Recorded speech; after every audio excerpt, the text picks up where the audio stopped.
The views expressed in this podcast do not represent the opinions or ideas of Radio St. Rose or the College of St. Rose.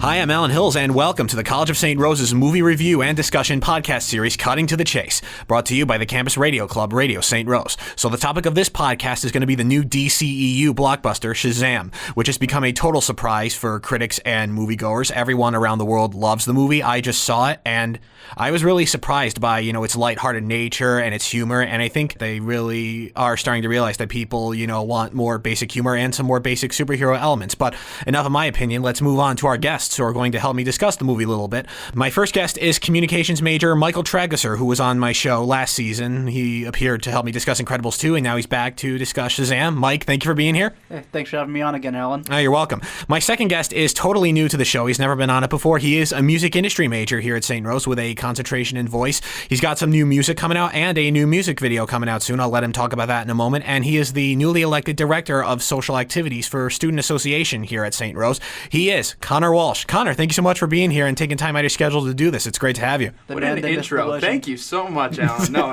it's absolutely wonderful to be here, and I'm a huge cinephile, so I love getting to discuss this kind of stuff. Oh, that's awesome, man. Yeah, I can't wait to hear some of your opinions. So, guys, Shazam. So, Mike, what do you think of the movie? So overall, I thought it was actually, for once, DC has finally made a good film. I was pleasantly surprised by this. As most critics say, it is pretty much the 78 Superman mixed with Big. Yeah. And all of that. Zachary Levi puts on a fantastic performance as adult Billy. Yeah, he was great. I mean, my one complaint about it is that I felt that Dr. Sivana, the villain in the film, was a bit one-dimensional. Yeah. Because, dude, you're really going to hold a grudge for 40-something years against the wizard Shazam? No. I don't know. I just felt that it was a bit of a not wooden performance on the part of Mark Strong, because he was fantastic as a comic book villain. But he's a great actor overall. I don't know. I just felt that the whole character was way too one-dimensional of a villain for my own liking. But that's my one qualm with this film. I actually, with Dr. Sivana, I kind of enjoyed his arc. Yes, I feel like there possibly could have been done more to give us some backstory between the years that the events of this movie took place from, 1974 till modern day. Something like that. I feel like a little bit more could have been shown to us about that to give us a little more depth. However, I thought it was a great way to introduce the movie. Having him start out, his family, you really got to see some of the weight that was going on. He came from a very abusive and just really sad household. Yeah, he did. And having that opening sequence, you could really maybe not relate, but you could start to understand him much more. And I felt like the scene that he had with his father there with the 7 deadly sins attacking everybody was actually very deep. Yes, there was like one or two laughable moments in it. It was a very deep scene and very complex.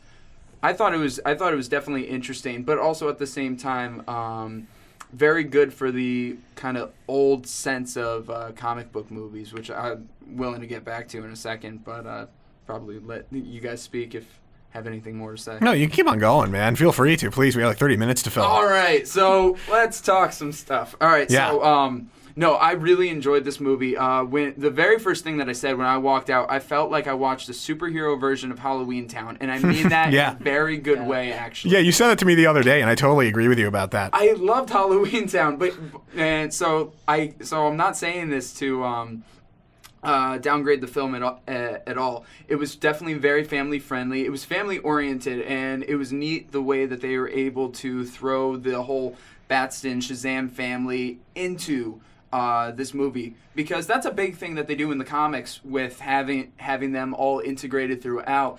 I wasn't sure if they were going to do that coming in, and I'll admit I was a little surprised that they went that far with it, but they did a really good job. The adult actors really filled in the shoes of the child actors really well. They were able to blend easily, and you were able to keep the tonality that you needed to for it throughout. Then with Zachary Levi, I've been a fan of his for a while. Like, he's done some great voice work, his work on Chuck. Yeah. He really is a great comedic actor, and he definitely has the chops for a leading man, too. But he did a great job with, Asher Angel, the actor who played young Billy. They synced up really well, and... Yeah, they really did. Zachary Levi gave a really accurate interpretation of, Asher Angel's Billy. It was really funny too, because that's a hard thing to do. It takes a talented actor to really pull that off. You know what I mean? Oh yeah, it really does. But yeah, I totally agree with you 100% about everything you just said regarding Shazam. And going back to the point of, the opening sequence, going back to, Thaddeus Sivana's childhood, I really liked that opening sequence because so many movies make the mistake of not exploring the background of the villain. And, that was a long beginning, and I like how they used that beginning to introduce... it was pretty long. But it was worth it. It was, and I like how they used the beginning to, introduce... the concept of the wizard Shazam and the kind of, magical background that he comes from. I like how they used that long beginning to explain him a little bit. And I will say this because I barely did any research on the movie, which was good. So I walked in the theater and I was totally surprised. But I had to Google it after the movie to find out that was Djimon Hounsou playing Shazam. That was an absolute perfect choice. And Djimon Hounsou actually appeared in a role in Aquaman.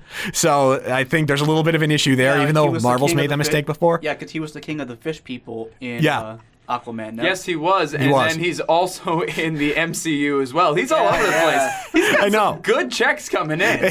I know he does. But yeah, he's an amazing actor. I'm glad that they brought him in to play the role. But yeah, I appreciate that beginning. And going back to your point of, the 70s TV show feel and, Halloween Town, I really like how they brought that kind of, tone to Shazam. And even though the Shazam costume looks very much like that, it really wasn't cheesy in a way because, they had really, grand direction, pretty visuals and, awesome special effects, that really, brought it together. And, somehow they made it work. DC's been really convoluted lately, and this movie wasn't convoluted at all. There was action, but whenever, Dr. Thaddeus Sivana was on screen, there was no destruction. His fight really was with Shazam and his powers, and he just kept the fight focused on Shazam. There was no, meaningless destruction. They didn't give it the Zack Snyder or even the Michael Bay treatment. I just like how they gave it that personal, I know, right? They gave it that, wouldn't you agree that it's that personal character conflict that made the movie appealing? You're very true about that. I didn't really think about that all that much, but yeah,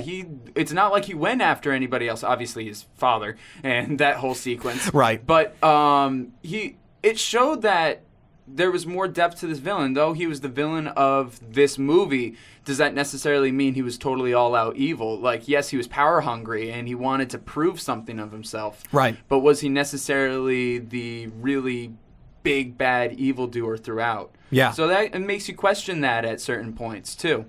Certainly went the wrong way about going with things, but yeah. And then it also makes you question about Billy being you're supposed to be the purest of heart, but then Shazam kind of you didn't have much of a choice after a little while.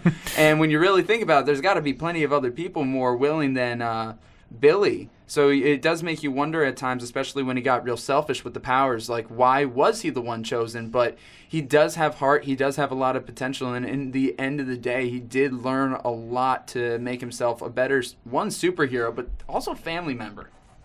Yeah, that's really true. There's a really nice theme in Shazam, about the whole, friendship meets family thing going on, if I'm saying that correctly. But yeah, I like that whole theme they bring to it. And, going back to Dr. Thaddeus Sivana, in a sense, you kind of feel bad about his character. He definitely goes in the wrong way. But see, that kind of conflict is always what makes a movie interesting. Not conflict in terms of, the superhero and the supervillain, but the conflict going on within the supervillain or the superhero or one of those characters. But, and, all the other characters aside from Billy were pretty great too. Like, Jack Dylan Grazer's Freddy. That was a brilliant performance. No, that kid was brilliant. He was really funny, and I loved how in the end, going back to the whole friendship and family point that Connor brought up a moment ago, I love how in the end he had them all put their hands on the staff, and then they all became their own Shazams. I mean, I really like that because all those kids, they are very nice, lighthearted characters, and if anyone is pure of heart, is that what the Wizard Shazam said? Yeah, pure of heart. Yeah. If anyone's pure of heart, it's all those kids. They all love Billy. They're good to each other, and even though one of the kids was kind of quiet a little bit, it was great to see them team up like that at the end of the movie. And I think that really was what the DCEU needed. There are themes of family in the DCEU, but they have been overly grim, and Aquaman was really the first positive one. The movie had its problems in parts, but I really like that movie, and I think the movie has had an influence on the success of Shazam, and I'm really impressed by it. So yeah. The one thing about Shazam that I really liked is how much more down to earth and realistic it all was. Yeah. And something that I've been meaning to actually look up. It took place in a real city. Yeah. DC doesn't normally do that. So that's something I'm a little behind on. I'm not so big on the Shazam ethos and all that. Yeah, me neither. But I find it interesting that it was a real world setting compared to Metropolis, Gotham, Star City. It was like this was a real place. Yeah, I know. I think that was a good decision that they made in terms of realism and giving an appealing movie. And I heard from my dad. My parents are familiar with the old Shazam TV show. He didn't have this fancy mystical magical lair. His lair was a Winnebago. Yeah, basically. Like, depending on what iteration of the character we're talking about, whether it's the 80s cartoon or whatever, yeah, you're right, man. I know, yeah, but I like how they made it a little more mystical, a little more realistic in this movie. And setting the story in Philly, that was pretty interesting. Philly is in a lot of movies. I think it's most famous in the Rocky movies. But yeah, I mean... Which they referenced. Yeah, I know. Yeah, and they even referenced it. It was brilliant. But yeah...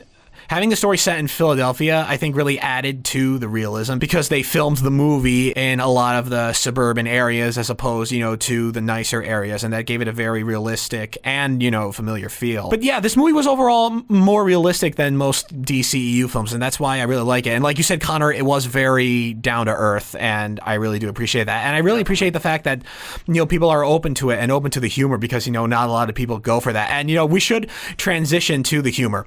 We should talk about that a little bit. I definitely think that the humor was like a little awkward and predictable in parts, but many parts of it were like so laugh out loud funny. I mean, what parts stood out to you guys in terms of the humor? Yeah, I have to agree that I think that in some portions of the humor, they were going for kind of the Deadpool light sort of humor. Yeah, kind of. Hey, we got to have that sort of sense of humor, but we got to keep the PG-13 rating. That's the sort of vibe I got from it humor-wise. Yeah.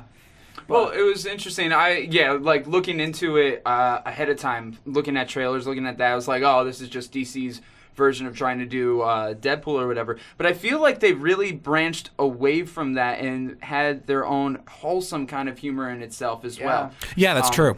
Because, they were looking for the humor, and I feel like that's where you can connect it with Deadpool. But at the same time, I really, really feel that they were able to make their own mark with the comedy. It was much more wholesome. I don't want to say childish because that would almost downgrade the comedy that they did, but it was something anybody could laugh at. It was smart comedy. You didn't have to go too gross. You didn't have to go too violent. You didn't have to be too demeaning. It was just smart comedy. It was very smart comedy. Yeah. And when you have that, wholesome kind of comedy, you appeal to a wider audience. And I remember when I was... Amen. I know, yeah, right? I remember when I was watching the first teaser trailer and trying to be more open to Shazam because I'm thinking deep down inside, maybe this is going to be good because it looks kind of interesting. The part where he goes into, the little mart there. Was there a gas station there? I don't know, but he goes to that little mart. Yeah, that little convenience store, and he's like, I'd like to purchase your finest beer, please. Yeah, that part was funny too. Yeah, but when he goes into the convenience store and he tries to confront the robbers and they shoot him, the only part the trailer showed was, you have bullet immunity. Then they go to you're dead and he throws them out. But it was way funnier in the movie because, they said, okay, try shooting shooting him in the face. What? Shoot me in the face? Yeah. And then the bullets just fly off of that, and then they're laughing at how awesome this. Then it's you're dead, and he kicks them out. Yeah. It was way funnier in the actual movie than it was in the trailer. So I like how when I was watching the trailer, I was a little open to that moment because I thought deep down inside maybe I'm not laughing out loud that much, but this is kind of genuinely funny. And in the movie, it was even better. So I like how I was more open-minded to this movie because I ended up enjoying it in the end. The conflict with the names was always great. It's like yes. Sparkle Fingers and stuff like that. And how that was introduced through there. The park scene was great. Yeah, the park scene, that was appealing. How he was just... here's a strong, independent woman that he's trying to save. It's like, oh, you've already got this taken care of. I know. Yeah. But yeah, and probably my favorite part was at the end, where they all turn into the Shazams. He has them all put their hands on the staff. Okay, say my name so you turn into someone like me. They're like, Billy! No! Say the name that'll turn me into this guy. That was a really funny part. And the end was kind of funny too because Freddy promised all the other kids in school throughout the whole movie that Billy would bring Shazam to lunch and Superman. They kind of showed Superman in the end too, but yet they didn't because Henry Cavill's no longer playing the character. But I thought that was kind of funny. Yeah, it is true. He's no longer playing the character. I don't know if he was fired or if he just stepped down, but yeah, they're trying to revamp their whole creative process. So Henry Cavill's... This is news to me. When did this become a thing? A couple months ago. It was recently. But yeah, Henry... Oh, okay. That explains why they had the body double there. Okay. Yeah, it was just a body double. For a second, I thought, wait, it's going to be Henry Cavill? Wait, no, it's not. Of course, it's not going to be Henry Cavill. He's not playing Superman anymore. Plus, he's going to appear on this new Netflix show called The Witcher. So, yes, that I know. Yeah. So he is definitely off to greener pastures. I think Henry Cavill was a great Superman, but these weren't great Superman movies. I think he was a wonderful Superman. I think there was a lot to be said and done with him. There's a lot to be said. You have great actors to fill great roles, but the writing team also makes a strong difference in it. Yeah. Shazam was a definite improvement when it came, to the writing and the direction. Both aspects were very appealing. As big of a success as Aquaman was, there were a lot of problems with that too. Not in terms of the direction and the special effects, but I say this a lot on my podcast. The dialogue was just really bad in parts. It was hard to enjoy that for that reason. But they were great actors and they pulled it off. But when you hear things like "Time has come for Atlantis to rise again," when you hear that, you just really, you couldn't come up with something better than that. If you had Marcus and McFeely writing it, the screenwriters for Marvel, they would have knocked the dialogue out of the park. They always managed to make it, somewhat revolutionary and unheard of in a sense. But yeah, Shazam was a definite improvement. I like the light-hearted humor and the themes of friendship and family. It was pretty good. But there is a big concern. Some say it's nothing to be concerned about, but this movie was released April 5th, I think, and we got Endgame coming out, so I'm worried Shazam is not going to make as much money as it really should. That's a big worry. It's a possibility, but I think there's enough time still with everything going on. I actually really liked what they did in one of the trailers. They said it was the most fun you'll have at a superhero movie since last month. Yeah. In reference to Captain Marvel.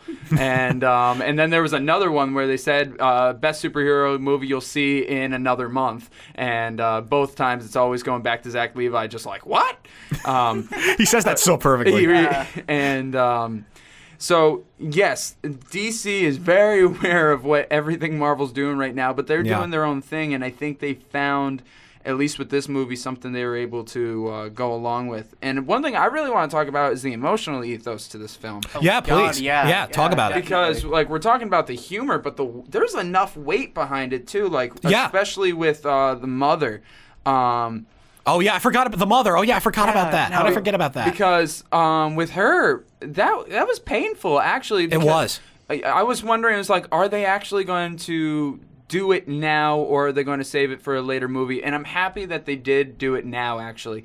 And it was, the fact that young mother, she ended up just kind of leaving him like that. And even though he was back on her doorstep, it's not a good time. And realize she's not in a good place, and not everything is as clean and as sparkly, just as there is Shazam with the clean-cut hair, shining sparkliness that he is not everything is like that. And it really was, it was a down-to-earth, really harsh moment for Billy. It was. And that was his mother, turning him away again. It was a really painful scene. And this was something that he's been searching for his entire life. Yeah, and all he had was that little compass thing that he won at the fair when he was with her as a kid. You know, he gives it, and then he gives it to her, saying something along the lines like, "You'll probably need it more than me." Yeah, because you need to find your way. Yeah, that was a very powerful scene. And then he goes up on the roof in this brilliantly filmed shot, yelling "Shazam!" He turns into the superhero. That was the best. Those were some of the best shots in the movie. No, just after he's like, "I gotta go find my real family," and then he gets the call from Freddy. He's like, "Yeah, okay, yeah, right before now that time scene, to be an actual hero." Yeah, like that one bit is where he finally grows up. Yeah. And it was closure for him. Yeah, it was closure. Yeah, it was closure. Yeah, where it's that a quick ended, turnaround, definitely. Where that ended, he was finally able to clear out the clouds that were kind of surrounding him. Yeah, because that was what he was missing, and knowing. Even though he couldn't get exactly what he wanted out of it, he was still able to find what he needed out of the situation. Yeah, that's very true. I think that's a big point that a lot of people need to find out nowadays, like that you're searching for something, and even though it's what you want, it may be not what you need, and you just got to try to find the best path for you. Yeah, Billy really found it in that scene. And going back to Mike's point, that was perfectly executed. You know how he gets the call from Dr. Sivana that his friends are in danger, and then he goes up onto the roof and turns into Shazam in some of the most brilliantly filmed sequences in the movie. And, he found that closure, and that was done so successfully. You really felt the emotion. And I like how you brought this up, Connor. Even though Shazam is purely a fun and humorous movie, it has enough emotional weight to keep it afloat. Yeah. And you really need that in a movie. And when you think of humorous Marvel movies like Guardians of the Galaxy or Thor Ragnarok, even those movies have enough emotional weight to keep them afloat. And many movies make the mistake of not having that at all. And I like how they really brought that to Shazam, because the DCEU has had a little too much emotional weight, definitely in their earlier installments, but they only had a tad of it in this one. A little more humor, but a tad of emotional weight. And they finally figured out the formula, and I think Disney's going to become very jealous. Yeah, exactly. Like, they finally found that balance, and hallelujah, I mean, funny enough, they do it with a character that DC back in the day actually sued the original creator over looking too much like Superman. If you know the history of the Shazam character. Not really, no. That basically back in the day, Shazam was called Captain Marvel. Ooh. Yeah. Yeah, that's what that's about. I've heard a little bit about that. Yeah, you know about the controversy. Definitely, if you're listening out there, look that up. It's one hell of a story, really. Yeah, it sounds it. But I just find that ironic that they've finally found a success with a character that DC actually had a bit of a tangle with, really, if you look at the history. Yeah, that's really interesting because, Batman v Superman was such a flop, and, the Rotten Tomatoes consensus suggests that, this movie features some of America's most iconic superheroes, and yet this movie is, quote, from Rotten Tomatoes, put into a grim whirlwind of effects-driven action. So it's interesting how they took one of DC's most unpopular heroes and turned him into this phenomenon. Look at the Guardians of the Galaxy, for instance, and Ant-Man. They were nothing until Marvel made these movies, and now they're so popular. Now. I'm sorry, Connor, what were you saying? I didn't mean to interrupt. No, it's all good. I think it's easier now to do something like that. You have Superman and Batman. Right. Those are characters that are very much ingrained in just American culture. You can't go without them anymore. They have been around for almost a century now. Hard to believe, only a century. But they have been so ingrained into American culture. Yeah, they're everywhere. You have such a specific mindset. You have strong expectations for those characters. Oh, yeah. Too much expectations at times, hence why it is so difficult in order to try to do those characters right. You take somebody like Shazam, which is still popular enough, but not exactly in the mainstream all the time, or somebody like Ant-Man or somebody like the Guardians of the Galaxy. You can make something out of those characters, introduce the people to a whole new world and realm of things, and you can make something of your own out of it. Superman and Batman, I love the characters. I will be a diehard Superman fan till the day I die. He's my number one superhero for what he stands for and what he believes in, and back to the roots of all that. However, to be able to make convincing storylines for the mainstream public gets difficult, especially with the oversaturation of content these days. Yeah, no, I totally agree with you there because Batman and Superman have been featured, so much. The industries are really under pressure, to make that appealing, and it just, doesn't work all the time. But when it comes to the more unknown heroes, would you say that's a little more easier? Is that what you're trying to say? Yeah. Because we live in a world now where the unknown can quickly become successful, like the little pulp heroes like Shazam, can become really popular. It's only inevitable that it happens in this day and age, and I really like what they've done here. And would you guys say that this is your favorite DCEU movie? How would you guys rank it? I'd rank it second after Dark Knight, probably. Well, okay. Well, like in terms maybe of DCEU, okay, what do you think? But DCEU. although that is a good okay, DCEU, thing you just gave. that that's actually says that says a lot for it in your opinion. It does. I think it says a lot for all of us. Okay, DCEU, then this would probably be my number one pick, honestly. Yeah, me too. I think Aquaman's a close second. But yeah, this movie was just so fun. And I don't know if I said this before earlier in the podcast, for once you leave a DCEU movie feeling good and uplifted. Yeah, you feel complete. So yeah, Connor, how would you rank the movie? It's fighting with first. I can't say which one's my first between Wonder Woman or Shazam. And I would say, personally, actually, I'd put Aquaman lower than those two movies. Not much farther below. I enjoyed Aquaman. There was a lot to be said about it. But I would put Wonder Woman and Shazam higher than Aquaman. And one thing I got to say about all the DCU films, they're getting better on their effects, but it's not like... It's not quite there yet. It's not quite... You're watching a DCEU film, you know that it is just by the effects that are given in it. It has a very specific look to it. Yeah. It doesn't necessarily always look real, but real enough. But it's working at least. The Seven Deadly Sins, though, that CGI is not Yeah. as bad as DCEU films have historically been with CGI. Yeah. It's getting there at this point. Take Thanos, for instance. It's like you can believe Thanos is there. Yeah, you can. Yeah, you really can. So, and that's something DC is still working on. They got their story together for Shazam. But on the technical side, I think that's something that needs to be worked out, especially if anybody's going to have any more facial hair. Yeah. Or if we're going to get, Captain... Shazam, sorry. I mean, they are the same superhero, seriously. But, if you're going to get Shazam in, the next Justice League movie, work on those effects. For the love of God, please, DC. I know. And I like, Mike, how you just brought up the Seven Deadly Sins. I can't believe we didn't talk about those characters yet because they were a little too cheaply animated, yet they were a little too effectively disgusting at the same time. Okay, that's the understatement of the year, man. That's the understatement of the year as far as superhero movies go.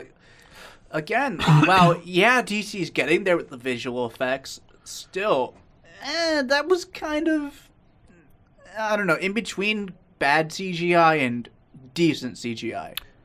Yeah, I agree with you there because it did look a little believable in a sense, but the movement of the characters was like a pinch unrealistic. It was too much like a video game. Yeah, like very video gamey. Again, it's somewhere between, I don't know, the best CGI you've ever seen, maybe any good film with good CGI, and George Lucas's additional CGI in the first Star Wars movie.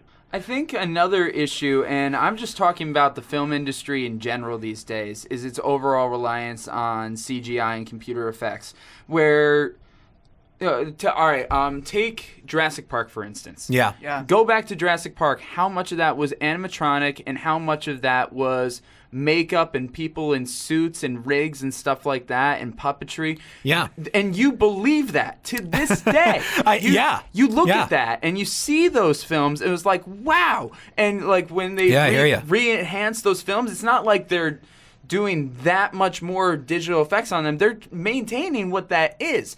And that's something that can be said about so many films. When you had the makeup, you had the puppetry, you made things that was way more realistic. You go to some of those old films like in the 70s, 80s, early Star Wars, that's revolutionary. And I feel that a lot of movies are going away from that, and that's detracting them, Yeah. Take Nebula, for instance, in Avengers and all that. That is makeup. That is physical effects going on. Yeah. I think there's a couple of things they might do to animate with her, but Well, that yeah. is mostly all makeup and prosthetics. She shaved her head for the role. That's impressive. And that's the kind of realness that I think some movies need. Because I think with the 7 Deadly Sins, if you did partially some kind of Like do some suits monster or whatever, makeup, yeah. and then kind of enhanced it further from there, I feel like that could have been extraordinary. Yeah, no, that would have been a way better way to go about it. You know, it's the same thing with like guy in suit Godzilla versus CGI Godzilla. It Right. makes all the difference. Yeah.